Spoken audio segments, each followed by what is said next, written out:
મિત્રો જય શ્રી રામ, જય અર્બુદા।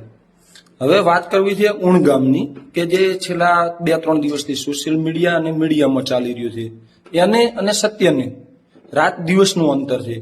આપણે જો ખરેખર હકીકત બાબત આપણને એવું હતું ચેનલો બતાવશે, બીજું કોઈ બતાવશે, પણ કહેવાનો મતલબ કે હજી સુધી કોઈએ બતાવ્યું નથી। તો આપણે જો સત્ય બાબત જાણવી હોય તો સત્ય બાબતમાં એવું છે કે યુવાનો ઋણ ગામથી ઉણ ગામ વાતચીત કરવા માટે નીકળેલ હતા। સંખ્યા વધારે હતી ન હતી એનું આપણે પાછળ લઈશું। તો જ્યારે એ લોકો ઉણ ગામમાં પહોંચે છે તો ઉણ ગામમાં પોલીસ બંદોબસ્ત પહેલેથી ગામમાં જ્યાં જવાનો રસ્તો છે ત્યાં આગળ હતો જ। તો જે મેઇન એક રસ્તો હતો કે જ્યાં પ્રાથમિક આરોગ્ય કેન્દ્ર ને એ છે એ અને એક કોલેજની બાજુમાંથી હતો અને ગામમાં 3 જગ્યાએ પોલીસનો બંદોબસ્ત હતો। તો જે ગામનો મેઇન રસ્તો અંડરપાસ નીચેથી છે ત્યાં આગળ જ્યારે યુવાનો જાય છે ત્યારે ત્યાં કેબી દેસાઈ કરીને પોલીસ ઇન્સ્પેક્ટર હોય છે એ સમજાવે છે કે ભાઈ તમને ગામમાં જવાની પરમિશન નથી, તમે અહીંયા જ રહો। યુવાનો માની પણ જાય છે અને બધા પોતાની ગાડીઓ આજુબાજુમાં પાર્ક કરી દે છે। એના પછી 2-5 મિનિટ પછી શી ખબર શું થાય છે કે કેબી દેસાઈ 2 ગાડીઓને જવાની મંજૂરી આપે છે, પાછો રસ્તો બ્લોક કરી નાખે છે। જે 2 ગાડી અંદર નીકળે છે એ ત્યાંથી ગામ હશે અંદાજે 200, 300, 400 મીટર દૂર। તો ત્યાં આગળ જેવી ગાડી, કહેવાનો મતલબ કે ગાડીમાંથી કોઈ માણસ નીચે નથી ઉતરતો એ પહેલા પોલીસ જઈને ગાડીમાંથી ચાવી કાઢી લે છે અને ત્યાં આગળ ઓલરેડી પ્રી પ્લાનિંગથી હોય એવી રીતના 20-30 માણસોનું ટોળું હોય છે। એ જે 20-30 માણસોનું ટોળું હોય છે એ ડાયરેક્ટલી લાકડીઓ ધોકા લઈને એમના ઉપર હુમલો કરી દે છે, જેના વિડીયો સોશિયલ મીડિયામાં અવેલેબલ છે। તમારે જોઈતા હોય તો હું કોમેન્ટમાં એનો વિડીયો નાખી દઈશ। અને એના પછી જે બીજી ગાડી હોય છે એમાંથી એક ભાઈ દોડીને જે હાઈવે છે 200 મીટર 300 મીટર જેવો ત્યાં આગળ આવીને બધાને જણાવે છે કે પેલાએ હુમલો કરી દીધો છે। એના પછી જે ચૌધરી સમાજના યુવાનો રહ્યા એ ઉગ્ર બની જાય છે અને પોલીસની જે બેરિકેડ છે એ તોડી અને ગામમાં ઘૂસે છે। તો જે સત્ય હકીકત છે એ આ છે અને મીડિયામાં જે ચાલી રહ્યું છે તમે જાણો છો કે જે પોલીસ ઉપર હુમલો થયો, કાયદાને કથળી નાખ્યો, તો એ બધું થયું છે જે એમણે શરૂઆત કરી એમના પછી। તો આપણે ખરેખર સવાલ એ થાય છે કે આ કાયદો વ્યવસ્થા બગાડવામાં ખરેખર ત્યાંના કોઈ બી ઓફિસર છે તેમની શું ભૂમિકા હતી? જે ગામ લોકોએ ત્યાં આગળ જે હાજર હતા એ લોકોએ જે ગાડીઓ ઉપર હુમલો કર્યો એમના વિરુદ્ધ એફઆઈઆર ક્યાં છે? કેમ કે શરૂઆત તો ત્યાંથી થઈ નહીં, તો યુવાનો તો ફક્ત વાતચીત કરવા માટે આવ્યા હતા।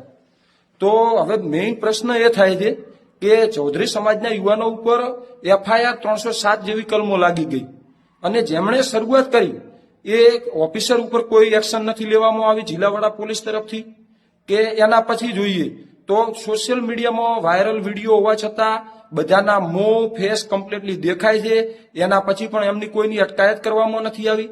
ઘણા બધા મિત્રો એવું કહે છે કે ભાઈ તમે કોઈ બી માણસો જાય, જ્યારે કોઈ બી યુવાનો ગયા તો એટલી બધી સંખ્યામાં કેમ ગયા?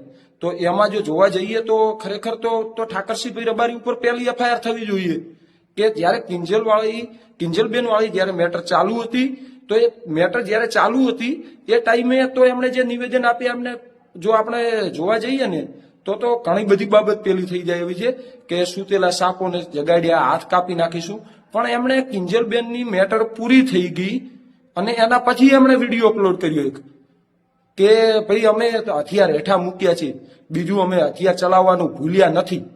એના લીધે ચૌધરી સમાજના યુવાનો ઉશ્કેરાયા। તો ખરેખર સૌથી પહેલી એફઆઈઆર તો એમના તરફ થવી જોઈએ, પરંતુ ક્યાંક ને ક્યાંક ગુજરાત સરકાર હોય કે ભાજપ સરકાર હોય એમણે ક્યાંક ને ક્યાંક એક સમાજને બિલકુલ રીતે ટાર્ગેટ કરેલો છે। બિલકુલ ન્યાયની ભાવના નથી અને જે બી છે એક પક્ષીય વાત આખી કરેલી છે। તો હવે અમારો યુવાનોનો ગુજરાત સરકાર સામે સવાલ એ છે કે જે ગુજરાતમાં શાંતિનો માહોલ હતો, જે ભાઈચારાની ભાવના હતી, એને ડહોળવાનું જેમણે કામ કર્યું છે સોશિયલ મીડિયામાં એકદમ બેફાટ વાણી વિલાસ કરીને, તો એમના સામે સરકાર શું એક્શન લેશે? ઠાકરસિંહ રબારીના સામે કડકમાં કડક કાર્યવાહી કરવી જોઈએ। પ્લસ બીજી વસ્તુ કે જે ત્યાં આગળ અધિકારી હાજર હતા તો એમને કાયદોને વ્યવસ્થા કથળવા દીધું પ્રી પ્લાનિંગ માટે કે કહેવાનો મતલબ કે એમને જાણ નથી, એ હેન્ડલ ના કરી શક્યા। તો એ બાબત જે છે એમાં પૂરેપૂરી તપાસ થવી જોઈએ અને જો ક્યાંય પણ ભૂલ પકડાય તો તેમના સામે એક્શન લેવી જોઈએ। ત્રીજો મુદ્દો એ છે કે જે ગાડી ઉપર ત્યાંથી સામે જે વિડીયો અવેલેબલ છે, જે શરૂઆત કરી છે હિંસાની, એમની સામે એફઆઈઆર કરી અને કડકમાં કડક કાર્યવાહી કરાય. અને એનાથી પણ આગળ ભાજપ સરકારને કહેવા માંગુ છું કે તમને ફક્ત વોટ માટે જ ચૌધરી સમાજ, પટેલ સમાજ યાદ આવે છે. જ્યારે ચૂંટણી પૂરી થઈ, તમે કોણ, અમે કોણ.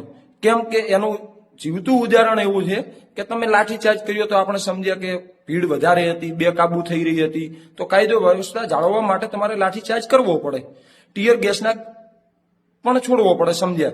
તો જે બ્રિજ ઉપર કે બીજે નીચે ગાડીઓ હતી, 200 થી 250 ગાડીઓના કાચ પોલીસ વાળાઓએ, ત્યાં આગળ પોલીસ વાળાઓએ ખુદે 200-250 ગાડીના કાચ તોડ્યા છે. તો એ ગાડીઓના કાચ એટલે શું? સરકાર એવું સમજે છે ચૌધરી સમાજને એક ગાડીને 5,000નું નુકસાન આપીશું એટલે બીજી વખત જ્યારે ત્યારે બી આપણી સરકાર સામે સવાલ કરવા માણસો ભેગા ન થાય. તો સરકાર એટલું સમજી લે કે આ સમાજ 5,000 નહીં પણ 50,000 બગાડશે એટલો સક્ષમ છે. અને આ બાબતમાં જો આગળ નિરાકરણ નહીં આવે તો ઉગ્ર આંદોલન હાથ ધરવામાં આવશે. અને 25 તારીખ 25/3/26 આવતા બુધવારે સવારે 10 વાગ્યે બધા યુવાનો આપણે બહોળી સંખ્યામાં વાવ-થરાદ જિલ્લા કલેક્ટર કચેરીએ આવેદન આપવાનું છે આ બાબતે. તો બધા સાથ સહકાર આપજો. જય અર્બુદા, જય શ્રીરામ.